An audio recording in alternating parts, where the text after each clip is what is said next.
Alright, everybody. Welcome back to the channel. Today we are going to be going up to the more sightseeing areas of Puerto Vallarta, Mexico. We're going to be going up to the hills. I'm going to be taking a hike up there. These hills are so steep, so steep. So as you can see here on the camera, it's probably, I don't know, at least a 45-degree angle, but it's like straight up. It is very steep, and cars drive this all the time. They actually have vehicles that go even steeper than this, and it's quite incredible. If you'll notice, the road actually has kind of divots in it, mostly because if it's raining or it's very wet here, if it's raining or if there's some other sort of issue with the road, that cars can still get up. But today was a nice sunny day, so I decided I'm going to hike these hills and I'm going to go to the nicer kind of sightseeing spots where I can look out and just kind of see the whole city. I actually live near this area, not exactly right here, but I live kind of a little bit further down the hill. It would be such a pain because I'm on foot, so it'd be such a pain to walk down this hill every single day. But I'm actually a little bit up the hill, not this far up though. This is getting towards the top of the hill, and you'll see that I actually get to the top of the hill and then have to go down a little bit just to sightsee.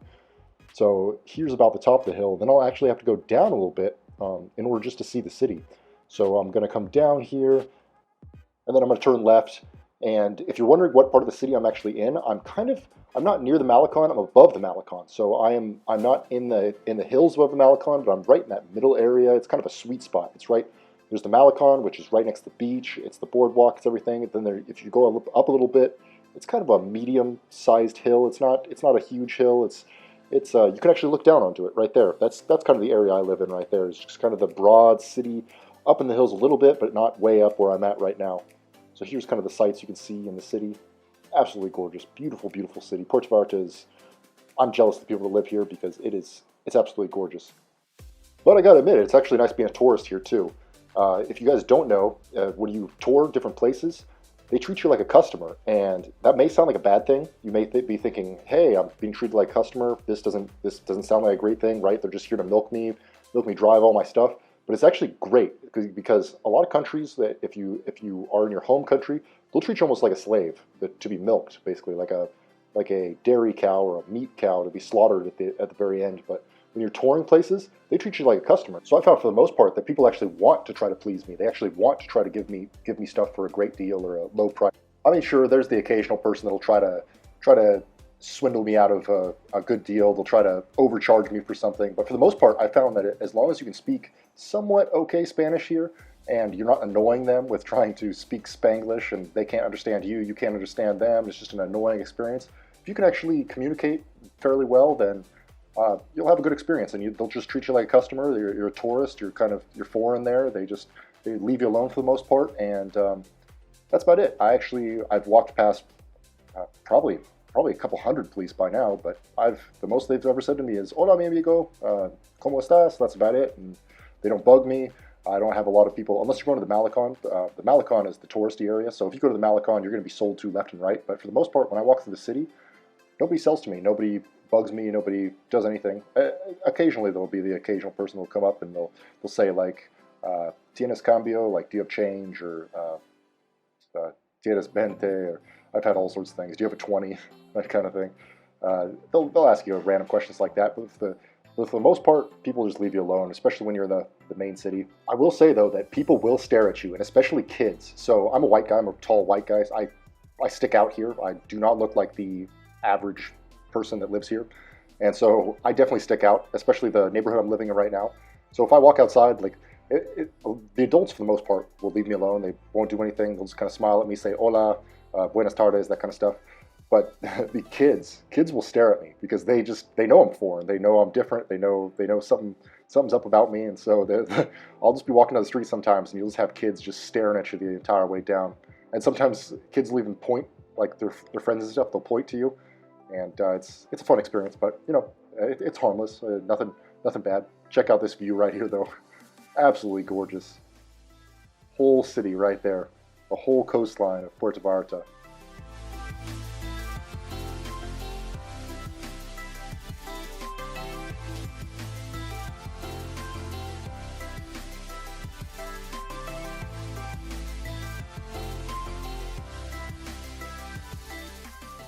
Oh, and another thing is, speaking about staring, by the way, I hope you got a good view. I hope I didn't shake too much. Got I don't have Parkinson's, but I basically have Parkinson's.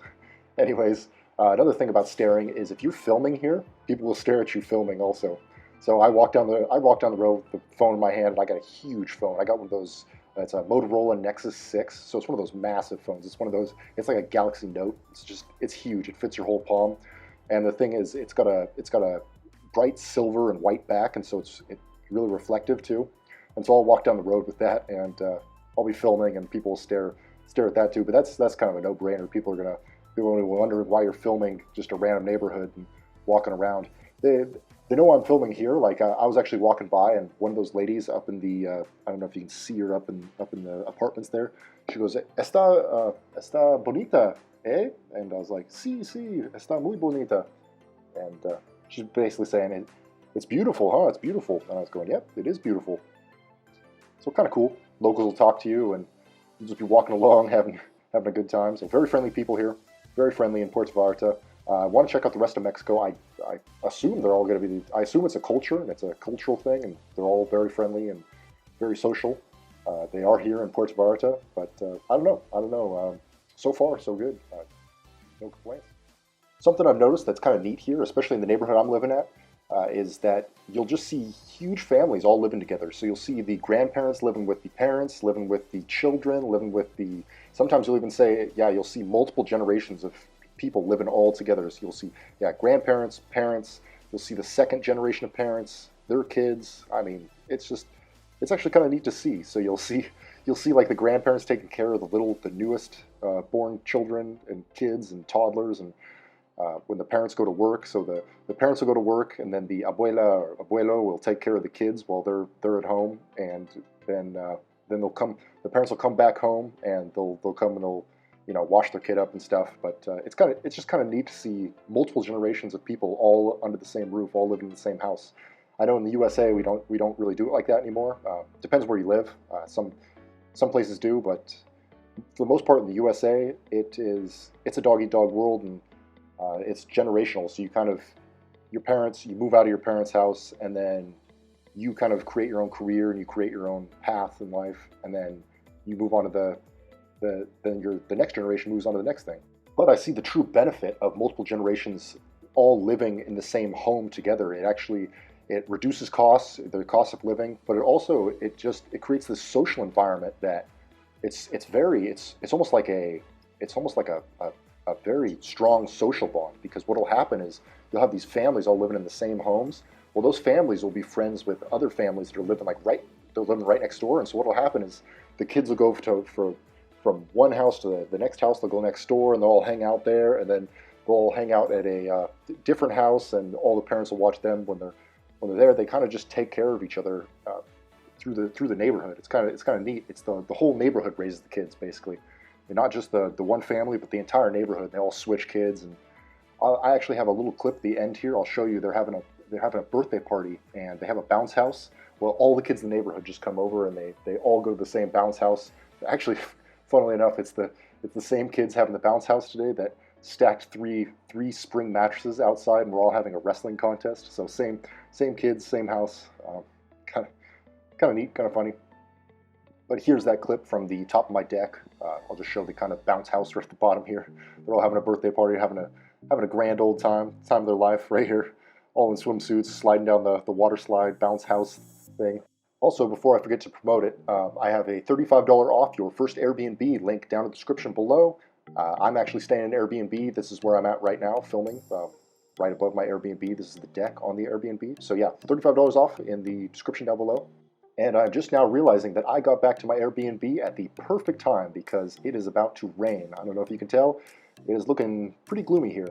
And in the months from about August to, I think it's November or December, one of those months, it rains like crazy here. It rains basically every day. So every night it's been raining. It has been just pouring, but I love it. I love the rain at night.